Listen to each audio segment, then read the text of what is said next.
Programme मद्दे मुकाबले में खुश आमदेद। मैं हूं रबिया एहसन और मेरे साथ मौजूद हैं रऊफ क्लासरा। और आज के प्रोग्राम में जिन टॉपिक्स पे हम बात करेंगे उसमें सबसे पहले और बड़ी और अहम खबर, सदर आरिफ अलवी ने 14 अगस्त को दीगर कैदियों के साथ अटक जेल में कैद की 3 साल कैद की सजा में से 6 माह की सजा माफ कर दी।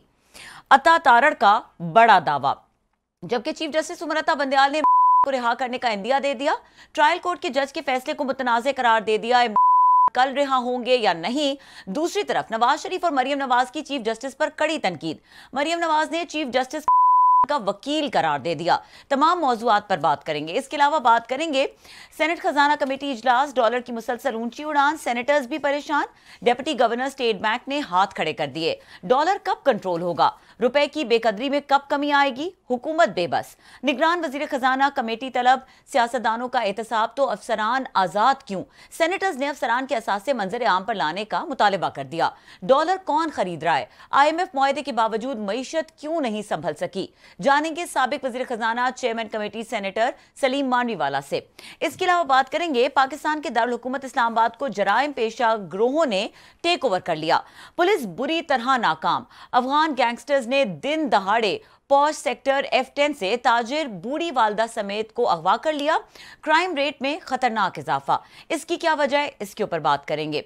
इसके अलावा बात करेंगे बडग्राम फंसी चेयरलिफ्ट में लटके नौजवानों को बिलाखिर 12 घंटों के बाद जमीन पर उतार लिया गया।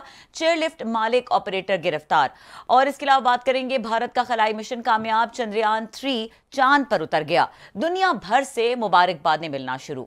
ये तमाम मौजूआत हैं और बहुत सारी खबरें हैं जो आज के प्रोग्राम में हम डिस्कस करेंगे।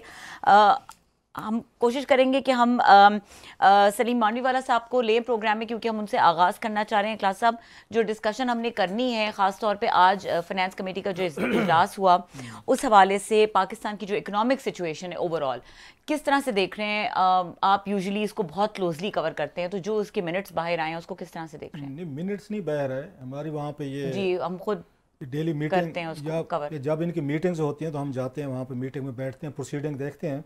और हमारे रिपोर्टर जो इमरान मगरान है, इज़ अ वंडरफुल रिपोर्टर, वो कवर करते हैं सारी चीज़ों को। सो वहाँ से स्टोरीज, ये मिनट्स तो वो होते हैं जो रिकॉर्डिंग होती है, उसके आपके रिटर्न होते हैं और बाद में बहर आते हैं। So there is a huge difference between एक डेली मीटिंग के और उसके मिनट्स के। No coming to the point, वैसे तो बहुत सारी इंपॉर्टेंट खबरें हैं। जैसे बड़ी खबर जो थी अभी उसको वेरीफाई होना बाकी है, लेकिन क्योंकि अता तारड़ साहब ने कहा है, वो उसके नवाज़ लीग के बड़े लीडर हैं, पिछली हुकूमत में वज़ीर भी थे उनके, शहबाज शरीफ साहब के, जो उन्होंने अपनी प्रेस कॉन्फ्रेंस में उन्होंने वो किया है, इंकशाफ किया है, दावा किया है कि प्रेसिडेंट आरिफ अलवी जो हैं उन्होंने उनको वो कर दिया है, उनकी सज़ा जो है ना 6 महीने उन्होंने माफ़ कर दी है। जो बाकी कैदियों को भी 6 महीने की मतलब माफ़ी मिली है, तो उसमें खान साहब को मिली है। तो वो कह रहे थे मैं कोई डॉक्यूमेंट और जो रमीशन का पेपर है वो शेयर करूँगा। सो वो चीज़ मेरा ख्याल एक बहुत बड़ी स्टोरी है कि अभी जब खान साहब के वो जो है वकील हैं या वो हैं, वो इस सज़ा को ही चैलेंज कर रहे हैं, सज़ा को नहीं मानते, तो उस वक्त सदर पाकिस्तान ने अगर वो 6 महीने उनको रमिशन दी है तो इसकी लीगल कॉन्स्टिट्यूशनल क्या इम्प्लीकेशन, तो क्या मान लिया गया है कि खान साहब को सज़ा है वो ठीक हुई है, लिहाजा उसको ठीक मान के ही ना फिर उसमें कमी की जाती है। लेकिन अभी तक अता तारड़ साहब का क्योंकि उनका बयान था, उनकी वो है, बल्कि अगर है तो मेरा ख्याल है जब तक वो मांडवीवाला साहब आते हैं मेरा ख्याल सुना ही देते हैं। अगर ये राना साहब के पास क्लिप है, तारड़ साहब ने कहा है आज, और बड़ा दावा है उसके अंदर, बड़ी खबर है ये कि खान साहब की खबर कहें, दावा कहें। अगर क्लिप रेडी है तो ज़रा राना साहब सुनाए हैं ज़रा कौम को। जी रेडी है, बस चलाने लगे हैं। और बात यह है कि इसमें इसको देखना पड़ेगा क्लास साहब, क्योंकि ये डिस्कसेबल पॉइंट है जो इस तरह से अता तारड़ साहब के ने कहा है। पहले उनकी बात सुन लेते हैं। अरे सुन लेना तारड़ साहब ने क्या है, हम तो उनको कोट कर रहे हैं, सुनाएं जरा। पाकिस्तान ने 14 अगस्त को जिस तरह वो करते हैं ना, कोई भारतीय माहीगीर आ जाता है तो उसकी सजा माफ कर देते हैं, इमरान खान साहब की सजा में 6 महीने का उन्होंने कमी का ऐलान किया है। वो ऑर्डर मैं आपसे शेयर कर लूंगा। सदर पाकिस्तान ने 14 अगस्त के मौके पे भी डंडी मारी है। वो एक दिन था कि पाकिस्तान का झंडा लेके निकलते, कोई हुब्बुल वतनी का दर्स देते, कोई इस मुल्क की सालमियत के लिए दुआ करते, मगर उन्होंने क्या किया, उन्होंने 6 महीने सजा में जो है कमी का ऐलान कर दिया, रिमिशन अवार्ड कर दी।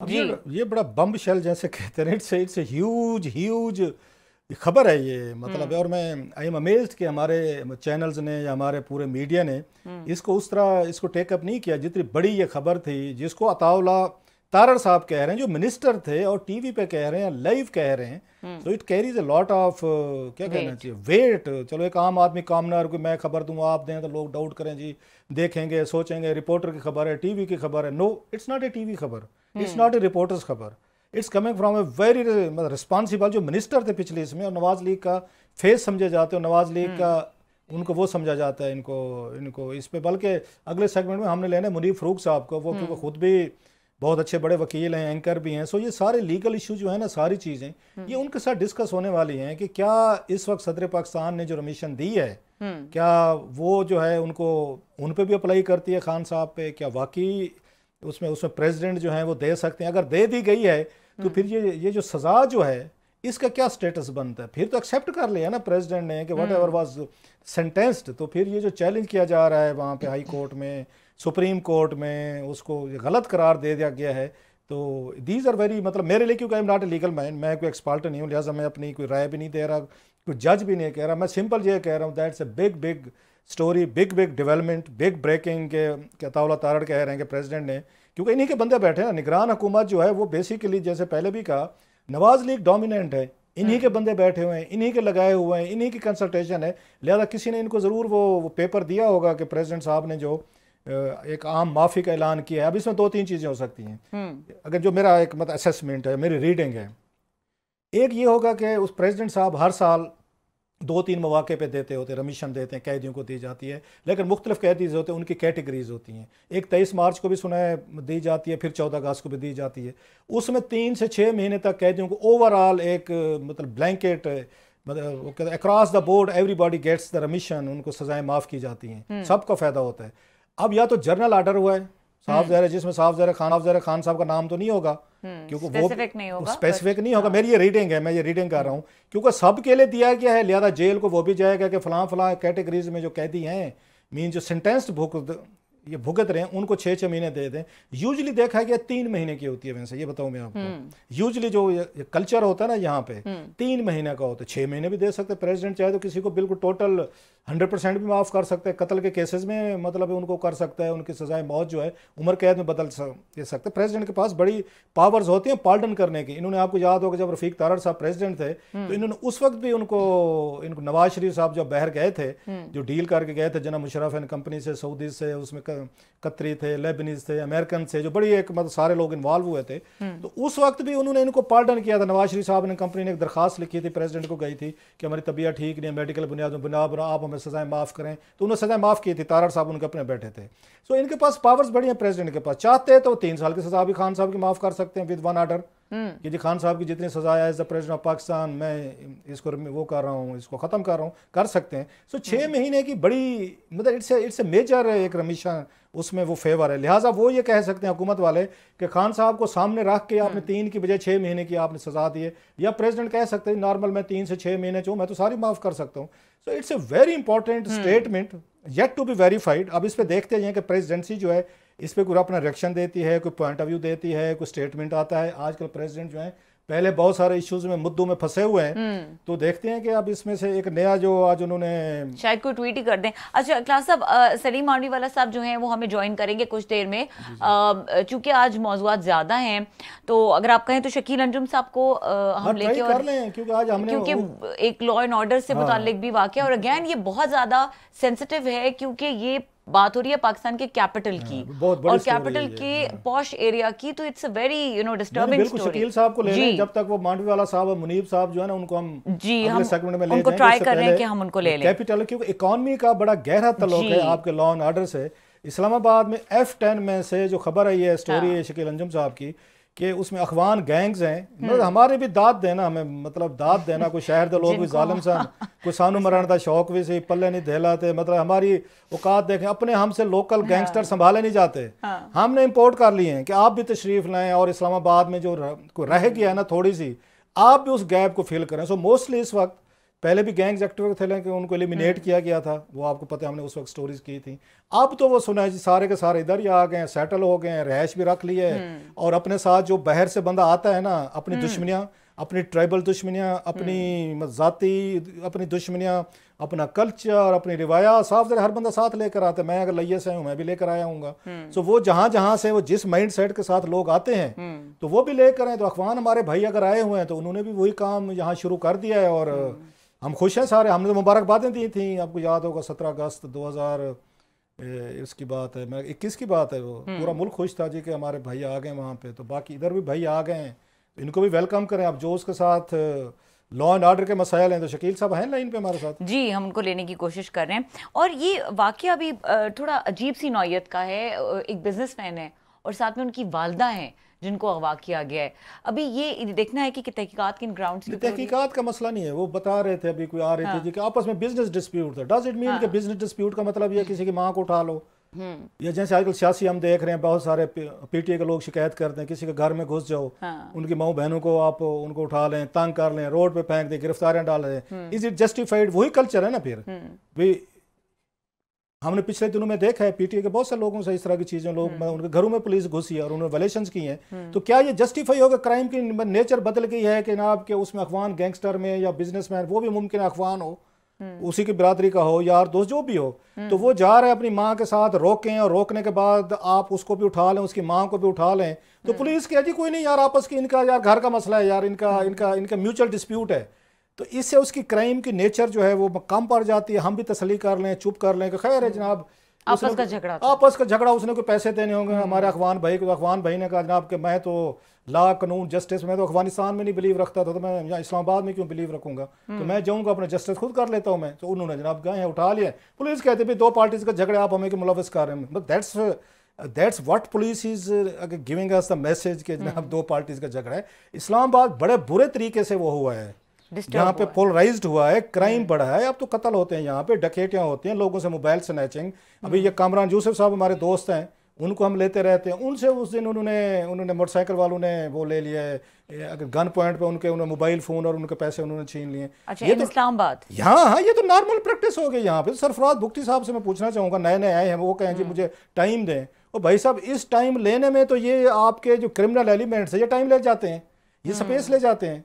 अगर इस्लामाबाद जैसा एक मतलब है, वो कहते हैं यहाँ से शुरू होता है इधर से आपके डी चौक से बिल्कुल, और थोड़ा 10 मिनट की ड्राइव के बाद F11 में खत्म हो जाता है। अगर ये भी नहीं संभाला जाता, आपको ये भी नहीं पता। बिल्कुल। अच्छा, शकील अंजुम साहब साथ मौजूद हैं। पूछेंगे जरा, शकील साहब से बेहतर कोई नहीं बता सकता जी। शकील अंजुम साहब क्राइम रिपोर्टर हैं द न्यूज़ के, और 40 साल से ज्यादा अरसा हो गया है क्राइम बीट को कवर करने हैं। जो इस तरह की स्टोरीज होती हैं उस पर लिखते हैं, उनको वेलकम करेंगे। अस्सलाम वालेकुम शकील साहब।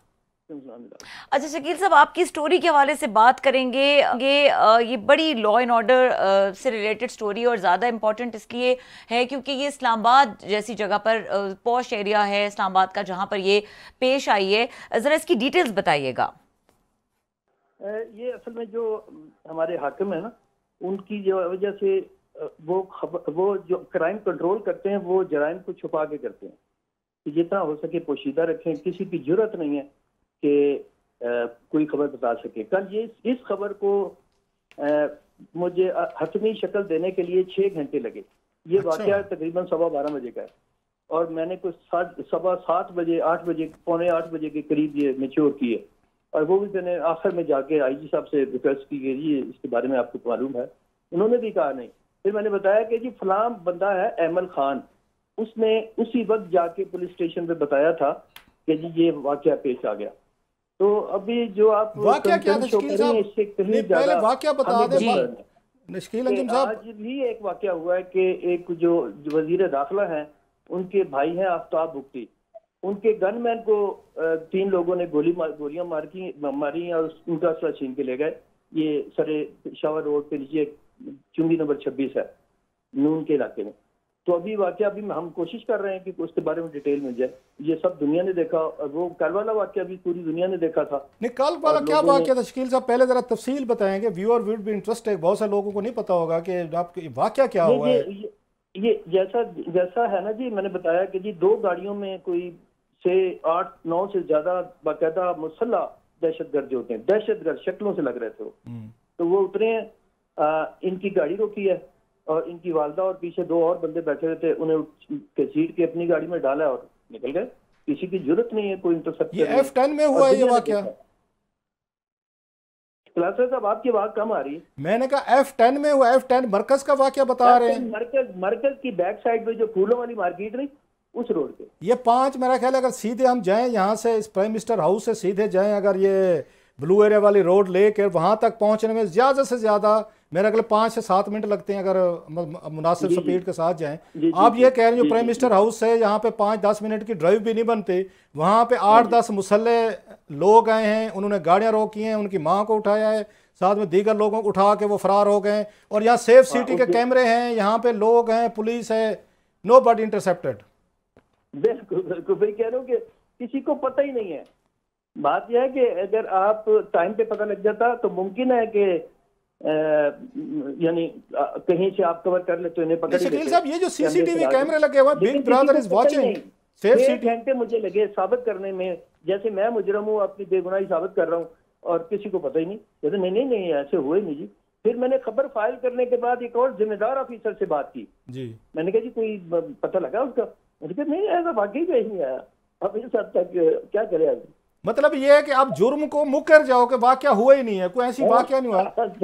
अच्छा ये बताएं, आपने लिखा है कि वो जो अफगान गैंगस्टर हैं जिन्होंने ये काम किया है, ये आर द अफगान गैंगस्टर जो आपने। अफगान बिल्कुल अफगानी है ना जी, अफगानी है, ये तो सब मानते हैं। अफगान गैंगस्टर वो तो शक्ल सूरत से नजर आ जाते हैं।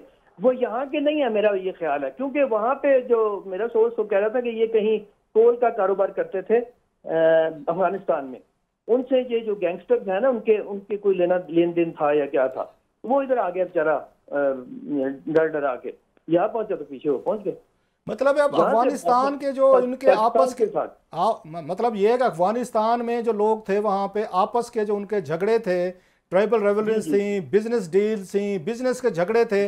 अब वो इस्लामाबाद के F10 सेक्टर में दिन दिहाड़े क्लाशनकोफ गन्नू शन्नू के साथ उठा पिटा के ये हो रहे, और पुलिस उसमें न्यूट्रल है, जनाब अफगान है, ये जाने इनका काम जाने, हमारा तो कोई मसला नहीं है। तो चलो इल्म तो हो ना जी, न्यूट्रल का मतलब इल्म है लेकिन कर नहीं रहे, उनको पता ही नहीं, कुछ भी उनके इल्म में नहीं है। शकील साहब ये कैसे हो सकता है उनके इल्म में नहीं है? अगर एक रिपोर्टर आप जैसे ने ये कंफर्मेशन ले लिए, 5-6 बंदों से भाग भगा के चीजें कर करा के, you are very highly reliable reporter, police को पता नहीं है आपका ख्याल है? अहमद खान नामी बंदे ने SHO को बताया जाके, अहमद खान नामी बंदे ने SHO को बताया कि जी ये वाकया हो गया F10 में जी। उसने पता नहीं, वो समझा कि गुल्ली डंडा खेल रहे होंगे, कोई दहशतगर्दी हो गया, उसने अज्यूम किया कि कुछ भी नहीं है, तो वो चले गए। लेकिन अच्छा ये बताएं कि इस वक्त कैपिटल के क्राइम की क्या सिचुएशन है? कमरान यूसुफ हमारे दोस्त हैं यहाँ पे, उनको लूट लिया गया। मैंने आपको अर्ज की कि क्राइम छुपाना ही क्राइम की कमी का सबब है। क्राइम कम सो दिखाएंगे नहीं, जाहिर नहीं होगा, तो क्राइम तो है ही नहीं शहर में।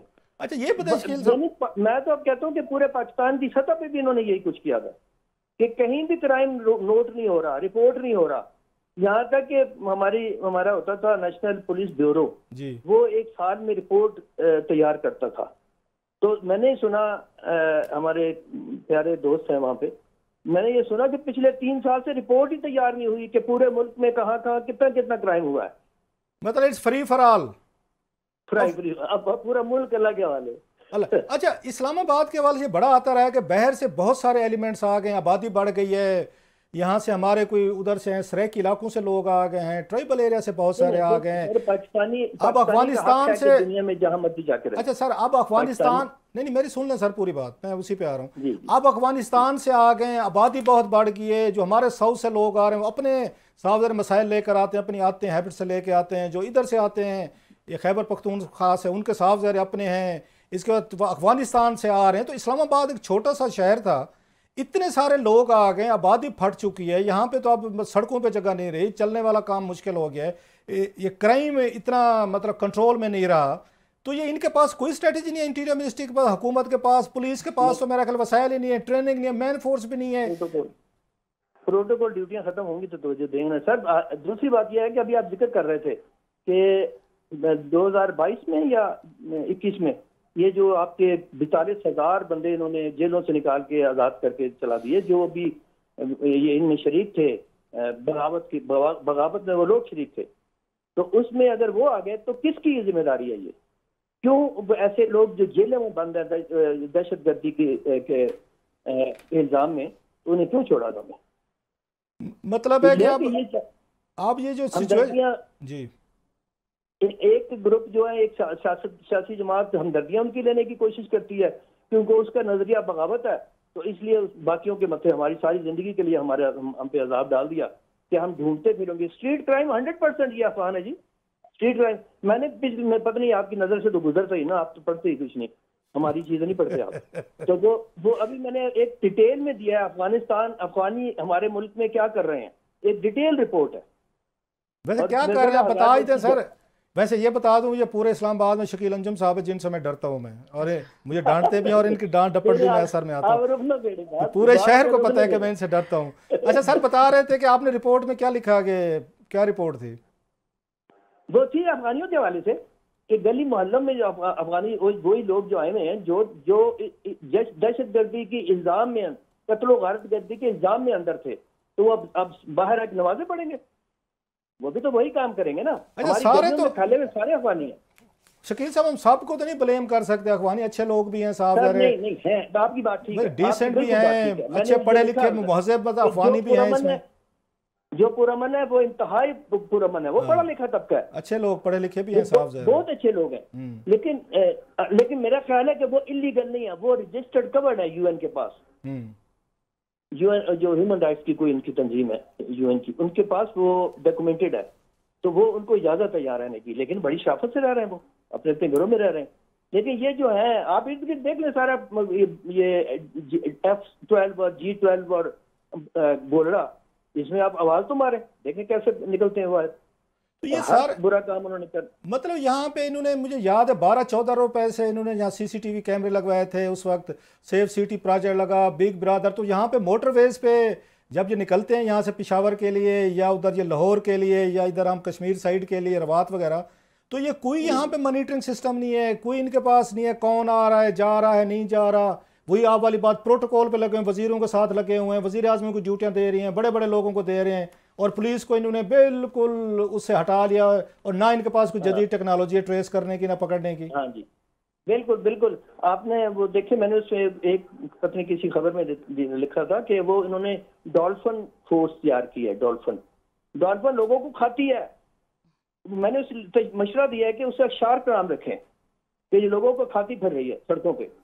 वो तो खबरें भी आई थी, वो तो खबरें भी आई थी एक इन्होंने पुलिस वालों ने मतलब शादीशुदा जोड़ों को इन्होंने हरास किया था। वो तो इनकी भी कंप्लेंट्स आ रही हैं कि लड़के लड़कियों को, उसके बाद इवन मैरिड कपल को इन्होंने किया था, वो पकड़े भी गए थे। शिफ्ट बड़ी महंगी है, रात की शिफ्ट जो है ना वो पैसे लेके दी जाती है, उसमें बोली लगती है, ये कमाने के लिए उसमें बोली लगती है। आपका ख्याल है रात की उसके लिए जो लोग वो ड्यूटी दे रहे होते हैं? हाँ सही मजाक नहीं कह रहा, ये मैंने लिखा है। मैं इसलिए कह रहा हूँ कि आप पढ़ते नहीं, असल मैं आपको क्या इलाज करूँ मैं आपका, कि मैंने उस पर लिखा है कि जी जो रात की है ना शिफ्ट, उस पर बोलियां लगती हैं, उसको पैसे देते हैं तो वो देती, क्योंकि वो 1000 रुपए देगा तो 4000 कमाएगा। नहीं सारे तो नहीं होंगे शकील साहब, मतलब है कोई अच्छे लोग भी होंगे रात को पुलिस की ड्यूटी देने वाले। नहीं आप कहें, मैं तो नहीं कहता। अच्छा, मतलब आपका 40-50 साल का क्राइम का तजर्बा ये कह रहे हैं, you are not ready to give them benefit of the doubt कि रात की ड्यूटियां उन्हीं को मिल रही हैं जो वहां पे वो लेते हैं, मतलब बोली देते हैं। मैंने सबूत दिए हैं, मैंने सर सबूत दिए हैं, मैंने नाम लिए हैं कि फला जगह पे आप जाएं, कि OSI ब्रांच है उनकी जो अंदर की, ये अपने आप को छील रहे हैं, ये पुलिस वाले अपने आप को भी छील रहे हैं कि एक सिपाही की 35,000 आप देंगे तो फिर अच्छी जगह नौकरी लगेगी, कोई सीट मिलेगी उसे, बाकी 5 लाख तक है अच्छी पोस्टों की जो है। अच्छा, ये तो चीज हम शकील साहब, ये तो पंजाब पुलिस के बारे में सुनते थे, सिंध पुलिस का सुनते थे, आप इस्लामाबाद का बता रहे हैं।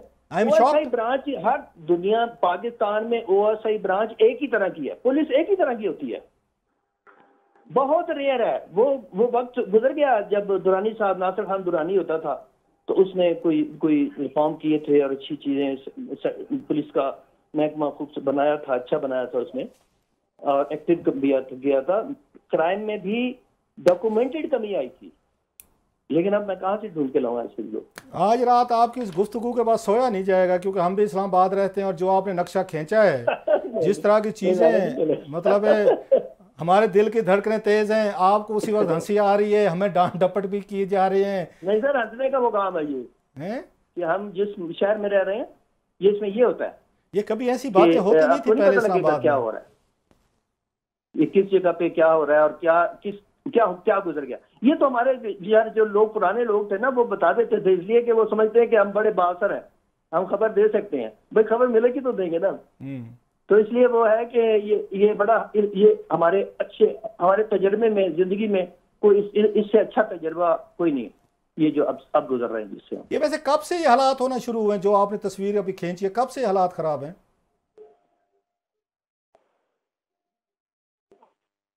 शकील अंजुम साहब साथ मौजूद हैं आप? मेरा ख्याल आज के जी। शकील साहब से इतने गुस्सा कावड़ और उनकी आपने देख लिया, टेलीफोन लाइन ने कह दिया कि बस हो गई। बस हो गई। शकील साहब is one of the very reliable, highly मतलब रिलायबल, आई मस्ट से, बहुत बड़े हमारे और जिस कॉन्फिडेंस से वो बात करें क्लास साहब, जाहिर है एक साहब बड़ा के नाम है पास ये शकील अंजुम कॉन्फिडेंस साहब तभी का। आता है जब वो इन्स एंड आउट्स जानता है। मतलब द न्यूज़ के मतलब सबसे ज्यादा डेकोरेटेड, इससे पहले 40-50 साल का तजर्बा है रावलपिंडी इस्लामाबाद के क्राइम को कवर करने का। तो बहरहाल इनसे फिर भी बात करेंगे। बहुत शुक्रिया शकील साहब का कि उन्होंने हमें वक्त दिया। और यहाँ पे वक्त हो रहा है ब्रेक का। ब्रेक के बाद बहुत सारे मौजूआत हैं, उनके ऊपर बात करेंगे। हमारे साथ मौजूद होंगे मुनीफ फारूक या सलीम मानवी वाला साहब, दोनों से हम कोशिश करेंगे कि हमसे हमारी गुफ्तगू हो सके। टाइम कम रह गया, लेकिन कोशिश करेंगे कि इन तमाम अहम मौजूआत के ऊपर डिस्कशन को कायम रखें। हमारे साथ रहिए।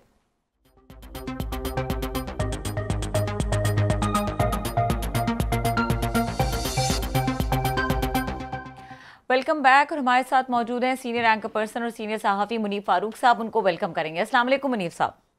जी वालेकुम। जी क्लासेस साहब। जी मुनीफ भाई, थैंक यू वेरी मच, आपने हमें ज्वाइन किया सर। मैं सर आज तो आता हूँ सुप्रीम कोर्ट के जो इश्यूज़ हैं सारे, क्योंकि आपसे बेहतर इनको कोई नहीं समझता। खुद आप लॉ के स्टूडेंट भी हैं, प्रैक्टिशनर भी हैं, अब बहुत बड़े मेरे ये फेवरेट एंकर्स भी हैं, बहुत खूबसूरत एक आप इन चीज़ों पे तबसरा भी रखते हैं, अपनी ओपिनियन रखते हैं। पहले मैं उस पर आना चाहता हूँ, अताउल्लाह तारड़ साहब का आपने भी बयान सुना होगा जो उन्होंने प्रेस कॉन्फ्रेंस में कहा है, विच almost went unnoticed in the Pakistani media या पॉलिटिकल सर्कल्स, जिसमें वो ये कह रहे हैं कि सदर पाकिस्तान ने आरिफ अलवी साहब ने ये 14 अगस्त को खान साहब की सज़ा जो है ना 6 महीने उन्होंने माफ़ कर दी है। आप इस बयान को कैसे देखते हैं कि इसका मतलब यह है कि मान लिया गया कि जो वो सज़ा है वो बिल्कुल ठीक है, पार्टी के से उन्होंने प्रेसिडेंट ने भी मान लिया है, हालांकि उनके वकील जो सुप्रीम कोर्ट में या दीगर अपीलें कर रहे हैं, आपको इसकी ऑथेंटिसिटी पे कितना यकीन है? क्योंकि वो कह रहे थे जी मैं तो कागज़ शेयर करूंगा आपके साथ जो ऑर्डर है इसका प्रेसिडेंट का, तो how do you view that sir? ये जो मेरी अंडरस्टैंडिंग है क्लासेस साहब की, ये तो बड़ा अजीब सी चीज़ है। बिकॉज नॉर्मली ये होता है कि जो सेंटेंस फाइनलिटी ले लेती है, मेरी आवाज़ आ रही है? जी सर आ रही है, सर आ रही है। जी। जो सेंटेंस जिसमें फाइनलिटी आ जाती है, एज इन कि वो हाई कोर्ट की स्टेज, सुप्रीम कोर्ट की स्टेज क्रॉस कर जाए और वहां से अगर वो रहती है फिर भी कन्विक्शन या सेंटेंस, तो फिर उसके हवाले से सदर के पास इख्तियार है आईनी के वो रिमिट कर सकते हैं इस स्टेज के ऊपर, क्योंकि ये तो ट्रायल कोर्ट था, कोर्ट ऑफ फर्स्ट इंस्टांस था। यहाँ पर अब सदर साहब ने उनकी ये की है, मुझे नहीं पता इस केस में की है या क्या मामला है, बिकॉज वो डॉक्यूमेंट हमारे सामने नहीं है। लेकिन उसको मैं उस पर कॉमेंट अब मफरूजे की बुनियाद पे किया जा सकता है। अगर ये केस है तो फिर मैं नहीं समझता कि इसके अंदर हकायक है, क्योंकि नॉर्मल प्रैक्टिस ये है कि जब तक केस फाइनल अपने सुप्रीम कोर्ट से फारिग ना हो जाए तो उस वक्त तक सदर ये अपना एक्सरसाइज जो है कॉन्स्टिट्यूशन के अंदर उनका इख्तियार उसको नहीं करते। आप क्या समझते हैं कि तारड़ साहब ने ट्विस्ट किया है? जो मेरी थोड़ी सी मुझे फील हो रहा है कि सदर पाकिस्तान जो है 23 मार्च को या 14 अगस्त को वो बाकायदा तमाम कैदियों के लिए अक्रॉस द बोर्ड वो ब्लैंकेट एक उनको वो करते हैं, सज़ा में 3 महीने 6 महीने माफ़ी देते हैं। तो मुमकिन है 14 अगस्त को भी उन्होंने ओवरऑल सब के लिए कर दिया और जितने पाकिस्तान फलां कैटेगरीज के हैं अगेन उनके अलावा उसमें शायद मुमकिन है, लेकिन मुझे फिर भी समझ नहीं आता कि के अंदर कैसे। नहीं मैं सर उसी पे आ रहा हूँ, अगर मैं थोड़ा सा कंप्लीट कर लूँ सर, मैं थोड़ा कंप्लीट कर लूँ कि उन्होंने एक ओवरऑल सब के लिए उन्होंने ब्लैंकेट उन्होंने उसमें दी, सजाएं माफ़ की होंगी। तो साफ ज़रा है उन्होंने तारड़ साहब ये आ रहे हैं ये कह रहे हैं, क्योंकि खान साहब का नाम तो नहीं लिखा होगा उन्होंने आरिफ अलवी साहब ने कि जनाब के खान साहब का नाम जो है तो वो भी स्पेशली मेंशन तो नहीं किया, उन्होंने ओवरऑल तमाम कैदियों के लिए किया होगा। तो तारड़ साहब अपनी इंटरप्रिटेशन कर रहे हैं क्योंकि ये उसमें तमाम कैदियों के लिए किया गया है, खान साहब को भी सज़ा हो चुकी है, लिहाजा ये 6 महीने में खान साहब को भी इंक्लूड किया जा रहा है, ये इंक्लूडेड है। उन्होंने इस तरह के इसको ट्विस्ट करके उन्होंने इसकी इंटरप्रिटेशन की है, क्योंकि आप जो बता रहे हैं लीगल पोजीशन वो तो डिफरेंट है कि जब तक फाइनलिटी नहीं होगी सज़ा की तो अप्लीकेबल ही नहीं है। सो इस ट्विस्ट है मुझे यही लगा कि वो थोड़ा सा इसमें तारड़ साहब ने उसको ओवर स्ट्रेच कर लिया है by a stroke of imagination. मैं ये कह सकता हूँ कि उन्होंने कि ये पर इवेंचुअली लागू होगी, मतलब जो की कन्विक्शन है ठीक है वो जेल के अंदर है, फैक्ट है, लेकिन मैं इसके ऊपर इसलिए डिलिबरेट अभी कुछ नहीं कर पाऊंगा क्योंकि मेरे सामने वो डॉक्यूमेंट जो उन्होंने दिया है सदर ने कि जो वो नॉर्मली करते हैं उसकी एक खास लैंग्वेज होती है। वो किस तरह के केसेस के ऊपर किस तरह के जो कन्विक्टेड लोग हैं उनके ऊपर अप्लाई करता है, that needs to be seen also. साहब हम बहरहाल में जनरलाइज इस वक्त बगैर डॉक्यूमेंट देखे मैं करना मुनासिब नहीं होगा। Right sir. आइए सर जरा सुप्रीम कोर्ट की प्रोसीडिंग पे आते हैं। आज जो सुप्रीम कोर्ट में हुआ है और चीफ जस्टिस साहब ने एक ओपन एक पोजीशन ली है, क्लियरली ली है, और उनके नाकदीन कह रहे हैं कि उन्होंने तो शायद ये खान साहब के वकीलों को उन्होंने मतलब मौका ही नहीं दिया कि आप हैं और केस प्ली करें। उन्होंने खुद ही कहा कि इसमें ग्रॉस इसमें जस्टिस हुआ है और खान साहब के साथ ज्यादती हुई है, उनको ज़्यादा उनको अपना डिफेंस उनको पेश करने का वकील अगेन उनके गवाह वगैरह थे पेश नहीं करने दिया गया, जिस पर मरियम साहबा ने बाद में तनकीद की। तो how do you view that sir, जो सुप्रीम कोर्ट में हुआ है, इस केस को आप कैसे देखते हैं? देखिए एक बात तो ये है कि जो चीफ जस्टिस साहब का कॉन्डक्ट रहा है रिसेंटली पिछले तकरीबन साल सवा साल, वो मैं तो खुद उनके नाकदीन में से हूँ मसद एहतराम। That's unbecoming of a chief justice, अगर हम बहुत ज्यादा उसको मुहज़्ज़ब अल्फाज के अंदर इस्तेमाल हम करें। दूसरी बात यह है कि आम तौर पर यह होता है कासा साहब, जो प्रैक्टिस है वो ये है कि जब अदालत के सामने ऐसा कोई मामला जाता है तो अदालत कहती है अच्छा ये अपील है, ये हाई कोर्ट में डिसाइड हुई है, नहीं जी वहां पर पेंडिंग है जी, हमें वहां पर एतराज है, जो वकला की फलाना ये है, हमारा राइट इन्फ्लुएंस हो गया, हमारा ये हो गया फैसला। तो अदालत कहती है नहीं पहले वहां से आप फैसला ले लें फिर हमारे पास आए। They pen drop their pen there and then, इसके बाद इससे ज्यादा वो एक लफ्ज भी नहीं बोलते। ट्रायल कोर्ट ने फैसला गलत दिया है, ट्रायल कोर्ट ने फैसला ठीक दिया है, जज की एनेक्स स्टडी थी, जज की एनेक्स साफ थी, जज बैठा हुआ था या खड़ा, nothing at all. They just say कि हाई कोर्ट ने डिसाइड किया है, अगर नहीं किया तो प्लीज वहां रहिए, that is the correct forum, once they decide then come to us if they you want to go into an appeal to the supreme court. लेकिन यहाँ जो चीफ जस्टिस साहब ने फरमाया, जारी बात है जब साहब का मामला आता है तो वो फिर फाइल को भी देखते हैं, फिर उनके वो फर्ज जज्बात में शायद थोड़ा सा बह भी जाते हैं और कभी फाइल को देख के तबस्सुम फरमा देते हैं, और फिर जारी बात है उन्होंने आज ये किया होगा। और फिर उन्होंने जो अपना हुक्मनामा लिखवाया उसके अंदर वर्चुअली उन्होंने वही काम किया है जो कि साकिब निसार साहब के दौर में पैनमा बेंच ने किया था, यानी कि ऊपर ट्रायल कोर्ट के एक मॉनिटरिंग जज बिठा दिया। यहाँ बंदयाल साहब ने मॉनिटरिंग जज नहीं बिठाया, यहाँ पर उन्होंने ट्रायल कोर्ट के फैसले की खुद ही खामियां लिख दी, सारा कुछ के गलत हुआ है, और अब छोड़ दिया कि हाई कोर्ट फैसला करे। हाई कोर्ट तो at the end of the day बेशक वो हाई कोर्ट है, but it is a subordinate court to the supreme court.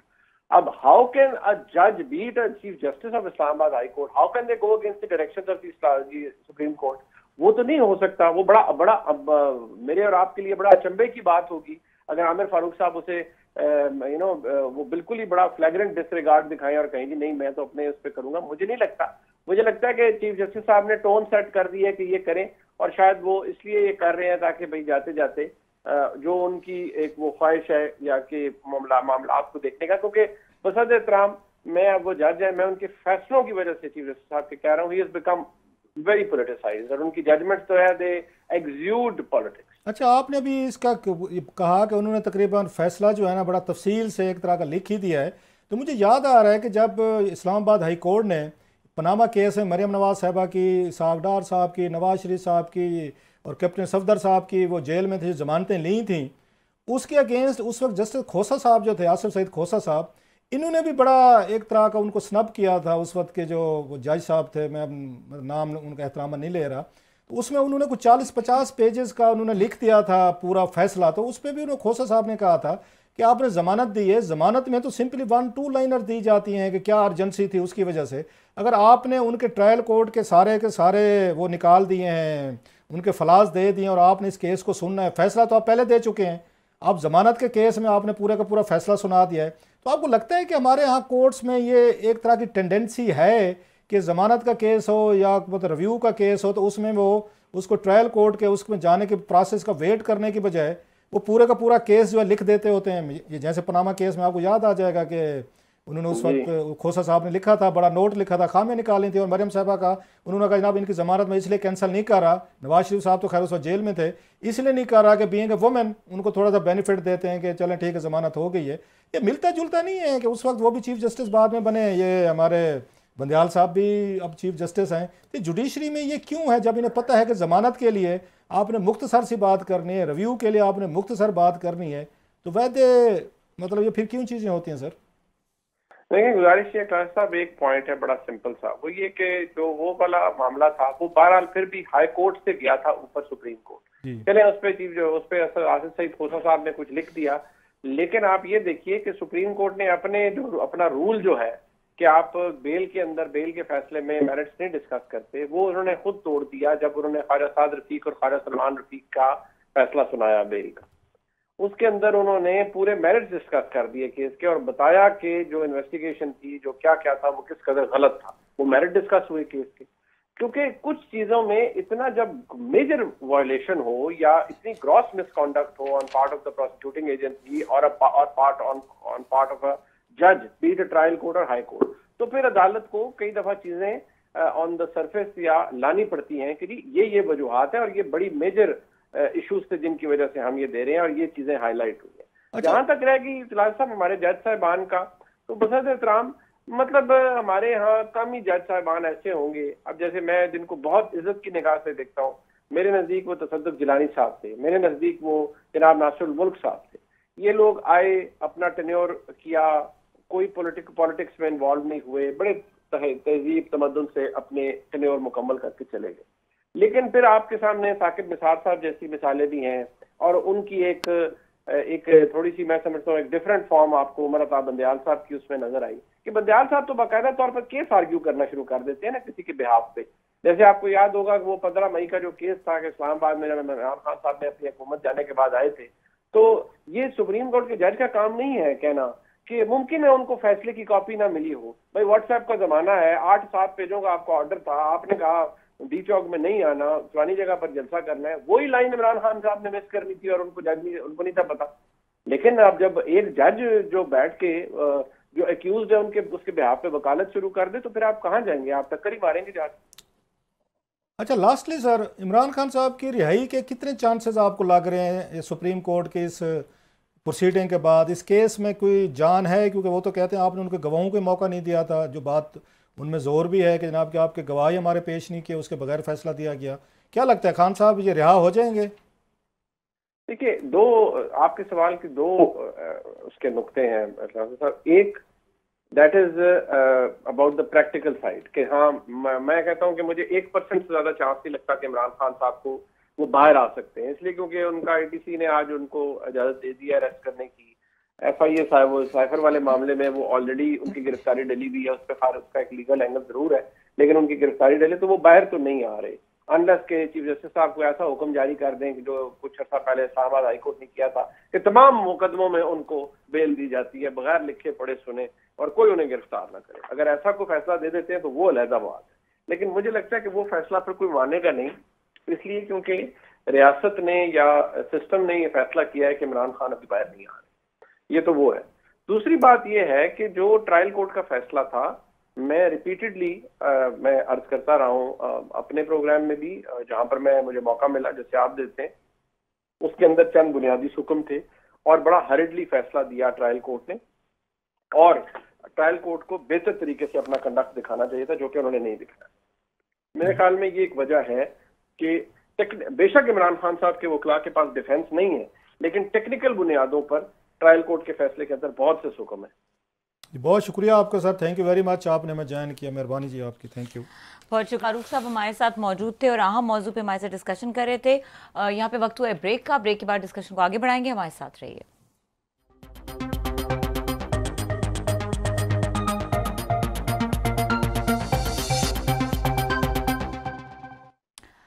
Welcome back. Classes अब बात करेंगे इंडिया का जो ये चंद्रयान मिशन है, जो उन्होंने चांद पे आज लैंड किया है और दुनिया का चौथा ये मुल्क बन गया है जिसने चांद को तस्खीर किया है। पूरी दुनिया से मुबारकबादें मिल रही हैं, क्या कहेंगे? 2-3 चीज़ें अभी उस पर भी हमने आना है, बटग्राम वाली स्टोरी फॉलो अप भी करना है, उस पर कंट्रोवर्सी चल रही है, किसने रेस्क्यू कराया और किसने नहीं कराया, उस पर भी बात करेंगे ज़रा।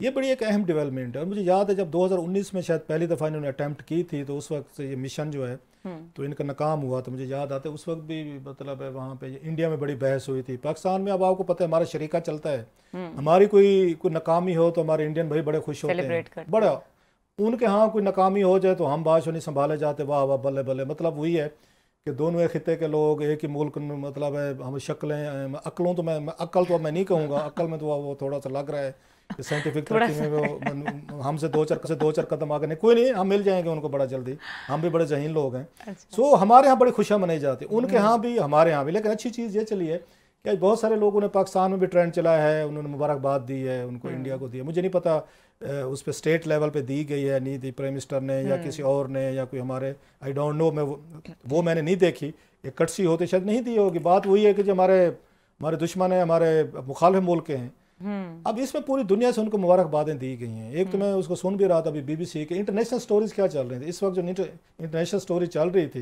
वो सारी वो इंडिया के उस पे थी, जो मून पे लैंड किया है उन्होंने, वहां पर जाके The viewership was the highest, मतलब वो 7 मिलियन कितना बता रहे थे कि उसकी YouTube वगैरह पे 7 मिलियन प्लस उस पे जा रही थी। वो तो खैर वो इंडिया की अपनी पॉपुलेशन इतनी बहुत बड़ी है, ये तो बल्कि कम है मेरा ख्याल। अगर मुझसे पूछे उनकी जिनकी आबादी जिस मुल्क की 1.5 बिलियन हो और इस वक्त सारे के सारे वहाँ पे उनके पेजेस भी हैं, YouTube भी है, सब कुछ, it should have been more than, मतलब 50 करोड़ के करीब होनी चाहिए थी, मेरा एक ख्याल है। जितना बड़ा मुल्क है, जितनी बड़ी मिडिल क्लास हो, जितना बड़ा ये इवेंट था, सो पूरी दुनिया से उनको मिली। अब इस पर 2-4 तनकीद भी हो रही हैं। किसी ने कहा जी ना आपके $70 मिलियन आपने लास्ट दफ़ा जब इनकी नाकामी हुई थी कि आपने इतनी बड़ी अमाउंट डॉलरों में खर्च कर दिया है, ज़ाया कर दिया फलां, वो इंडिया ने इसको इवन ज़ाया करना भी समझे अफोर्ड कर सकते हैं। जिनके $500 बिलियन से रिजर्व पड़े हो ना, वो $100 मिलियन, $150 मिलियन, $200 मिलियन को आगे पीछे तजर्बों में खर्च कर सकते हैं। असल चीज़ ये है कि उन्होंने अपने साइंटिफिक रिसर्च, साइंटिफिक स्टडीज़ उसको आगे लेके गए। कितना उन्होंने बूस्ट किया होगा अपने नौजवान जहन को, माइंड को, कॉन्फिडेंस लेवल कहाँ पे दिया है कि हम जाके दुनिया में कितने मुल्क, पहले ये मतलब इंडियन है जो जाके दूसरे उसके उस पे जो साइड पे या मून की साइड पे जाके उतरे। इवन रशियंस ने कोशिश की थी, वो भी नाकाम रहे थे, अगर मैं सही कह रहा हूँ मैं। सो उन्होंने, उनके साइंटिफिक जहन ने, उनकी टेक्नोलॉजी ने, अगरचे इसमें ऑफ कोर्स उनको टेक्नोलॉजिकल सपोर्ट, मैं उसमें कुछ देख रहा था, रिपोर्ट्स देख रहा था, कुछ और मुल्कों के साथ भी रही है जो दुनिया भर में रहती होती है। अगेन जैसे पाकिस्तान को चाइना की तरफ से हमें भी सपोर्ट मिलती रहती है टेक्निकल या दीगर इश्यूज़ में।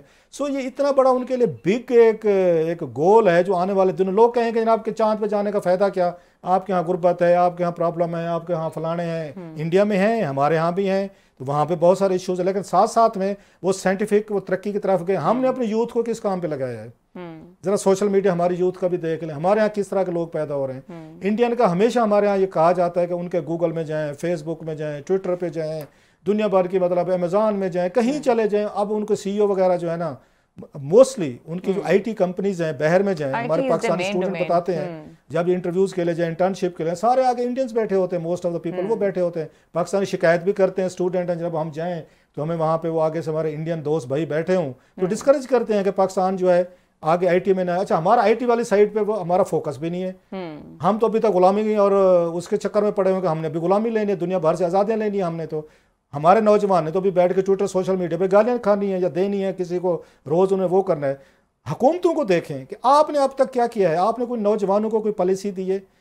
अब जाके उन्होंने जो उमर सैफ को लगाया है, मैं समझता हूँ IT के जो बंदे हैं, एक प्रॉपर बंदे को पहली दफ़ा आपने इतने बरसों में आपने पहली दफ़ा ठीक बंदा लगाया। पिछले 25-30 सालों में मुझे नज़र नहीं आता आपने IT की मिनिस्ट्री के लिए कोई प्रॉपर बंदा रखो। आपने इसको डंप करके रखा है, जिसको किसी मिनिस्ट्री से फारिग करना था, नलायक निकम्मा वजीर फारिग करना था, आपने उसको IT की मिनिस्ट्री दी कि आपकी प्रायोरिटीज़ में नहीं थी। आज तक पाकिस्तान में फेसबुक के पेजेस मोनेटाइज नहीं है, अंदाज़ा करें। और इंडियन जो है इस मामले में उसमें आके मिलियंस ऑफ डॉलर्स कमा रहे हैं। साहब अगर इजाजत दें तो मैं आपको बताऊं, हमारा चांद नहीं एक दिन निकलता, वो चांद पे पहुंच गए अभी तो हम इस पे ये बड़ा अच्छा कमेंट है, हमारा चांद नहीं मिलता, हमें अगले चांद पे पहुंच गए। हम यहाँ पे दूरबीनें लगा के इसके बाद पूरा मुल्क ना एक हंगामे का शिकार होता है कि चांद नजर आया नहीं आ रहा, हमसे चांद नजर नहीं आ रहा, अगले चांद तक पहुंच गए हैं। बल्कि इंदा उन्हीं को फोन करके पूछ लिया करेंगे साथ वालों को, इतनी हमने तकलीफ करनी है कि निकला है कि नहीं निकला। सो हमने जिस तरीके की पॉलिसीज रखी हैं, हमने खित्ते में जिस तरह सिक्योरिटी स्टेट बना दी है, हमें हर एक से खतरा है, हमारा इस्लाम भी खतरे में है, हमारी रियासत भी खतरे में है, हमारे तल्लुकात भी खतरे में है, हर शय ये दुनिया का ऐसा इनसिक्योर हमने मुल्क बना दिया, इनसिक्योरिटी एट द पीक है कि आपने अपने नौजवान को आपने साइंटिफिक तरक्की की तरफ जाने ही नहीं दिया, आपने उसको कोई इंसेंटिव नहीं दिया, आपने उसको डायरेक्शन नहीं दी, आपने उसको इन्हीं पॉलिटिक्स में डाल के अपने बच्चे हमने बहर साहब ने सेटल कर लिए, अपने बच्चों को कोई मसला नहीं है। इसी कौम के बच्चों को गाली गलौज रुला रलू के एक को लैपटॉप देंगे, एक किसी को जनाब को आएंगे नारा दे देंगे, कोई किसी को कुछ कर कहेगा। सो उनकी कोई अगेन उनकी अचीवमेंट पे, इंडिया की अचीवमेंट पे हमें शरीके की तरह ये अफसुर्दा होने के बजाय बात चीज़ों में आपको ये हेल्दी कंपटीशन है जो यहाँ पे हम रियल कंपटीशन, ये रियल कंपटीशन है, आपको करना चाहिए। और उन्होंने जितना भी अपने वसाइल से, एक दफ़ा नाकाम हुए उन्होंने फिर किया है। आपके पास कोई नहीं, हमारे पास कोई ऐसी कोई सक्सेस स्टोरीज नौजवानों को बूस्ट करने के लिए। हमारे हंगामे देखें, हमारे जो इंस्टीट्यूशन थे, इदारे थे, उनकी प्रायोरिटीज़ देखें, हमारे सियासतदान देखें, सिविल मिलिट्री ब्यूरोक्रेसी की चीज़ें देखें, जो करने के काम थे हमने उस तरफ गए नहीं है। ऐसे ऐसे इश्यूज हैं हमारे पास, ऐसी ऐसी बातें हैं। आप मतलब अखबार पढ़ के देख लें, टीवी उठा के देख लें, ट्विटर देख लें, कोई लगता है आपको? अच्छा, यहाँ 65% हमें बताया जाता है यूथ है, हमारी नौजवान है हमारा। अच्छा क्लास साहब, हमारे नौजवान भी काम के, अभी अगर हम बडग्राम की बात करें तो ऐसा नहीं कह सकते कि पाकिस्तान में पोटेंशियल नहीं है, पाकिस्तान में लोग नहीं है। हिम्मत और हौसला मेरे ख्याल से हमारा एनविएबल है। तो इस पूरे वाक़े को हम कुछ कैसे देखेंगे, आप कैसे देखेंगे? मतलब ये है कि हमारे यहाँ ये कहा जाता है टैलेंट हमारे यहाँ बड़ा, भाई टैलेंट है तो भी नजर आए ना। हमारे यहाँ एक बड़ी बात कीजिए, पाकिस्तानी में टैलेंट बड़ा है, होगा मान लेते हैं। मैं अगर ना करूँगा तो लोग मुझे आगे ऐसी तैसी का, बिल्कुल टैलेंटेड हैं। तो ये रियासत फिर पीछे क्यों जा रही है? हमारी साइंटिफिक अचीवमेंट नज़र क्यों नहीं? हमारी आईटी के एक्सपोर्ट जो है, इंडिया और चाइना की सिंपली देख लें किसी उनके एक्सपोर्ट का, इंडिया की $150 अरब से आईटी के एक्सपोर्ट है, आपकी कितने फ्यू मिलियन डॉलर्स भी नहीं है। ये जो है ना हमारी टैलेंट, अब हमें इसमें चाहिए। अब हमें मतलब आर्टिफिशियल इंटेलिजेंस में टैलेंट चाहिए, हमें इंफॉर्मेशन टेक्नोलॉजी में चाहिए, हमें आईटी में चाहिए। हमें अब इंडिया में एप्पल अपना वो लगा रहा है, अपना कारखाना लगा के वहाँ पे प्रोडक्शन भी उनकी शुरू हो गई। और हमारे यहाँ क्या प्रोडक्शन शुरू हो गई है, ज़रा यहाँ भी देख लें। अभी आपने जाकर जनावाला में क्या किया है, घर जला दिए, लोगों को घरों से निकाल दिया, सारा कुछ कर दिया। तो ये टैलेंट है हमारे पास। बस दुनिया को क्या मैसेज है? इंडिया में भी ये मसाइल है, वहाँ भी कम्युनल वायलेंस हमें नजर आते हैं, लेकिन कहीं ना कहीं पे कुछ नजर तो आ रहा है ना, वहाँ पे मसलों में फंसे हुए नहीं है, at the same time parallel उनकी एफर्ट्स नजर आ रही हैं। अब ये देख रहे, कल से बहस हो रही है, जरा मजे की देखें कि इनको रेस्क्यू किसने किया है। मैं कल भी कहा है अपने प्रोग्राम में कि जो हमारे फौजी कमांडो गए थे, they have to be very careful कि अगर खुदा ना खास्ता ये वहाँ पे गिर पड़ती किसी हेलीकॉप्टर के, उससे किसी नौजवान के अगर रेस्क्यू, उसमें कल ने पूरी कौम ने नहीं कमांडोज पे पड़ा हुआ ना था। मतलब मौका ढूंढने वाली बात थी ना कि कमांडोज गए हैं, हेलीकॉप्टर किया, इन्होंने जाके ना जाते तो लोकल लोग खुद इनको रेस्क्यू कर लेते। अगर अच्छा अगली बात, इसलिए उनको एहतियात करनी चाहिए थी जो उन्होंने की है। लोग आ गए ना बच्चे सही सलामत, चलो देर से आ गए। दूसरी बात किसने बड़ा अच्छा पॉइंट उठाया, अगर लोकल इसको आके रेस्क्यू कर सकते थे, किए होंगे, तो सुबह 7 बजे से लेकर 2-3 बजे तक तो वो बच्चे फंसे रहे हैं। तो लोकल लोगों ने सुबह 7 से लेकर 2 बजे तक रेस्क्यू क्यों नहीं कर रहे? कर लेते ना उस पर डोली के जरिए, चीजों के जरिए। Why did the wait? ठीक है। सो वो कहते हैं जो चीज अच्छे अंजाम पे हुई है, अगर अल्लाह का शुक्र है कि बच्चे सही सलामत आ गए, बाकी हम बातों के शेर हैं, बातें हमसे करवा लें। बिल्कुल, शार्प क्लोजिंग के लिए कहा जा रहा है क्लास साहब, नहीं तो आप बहुत इंपॉर्टेंट पॉइंट है जिसके ऊपर बात कर, लेकिन प्रोग्राम का वक्त खत्म हो गया है। देखने के लिए शुक्रिया, इजाजत दीजिए, अल्लाह हाफिज।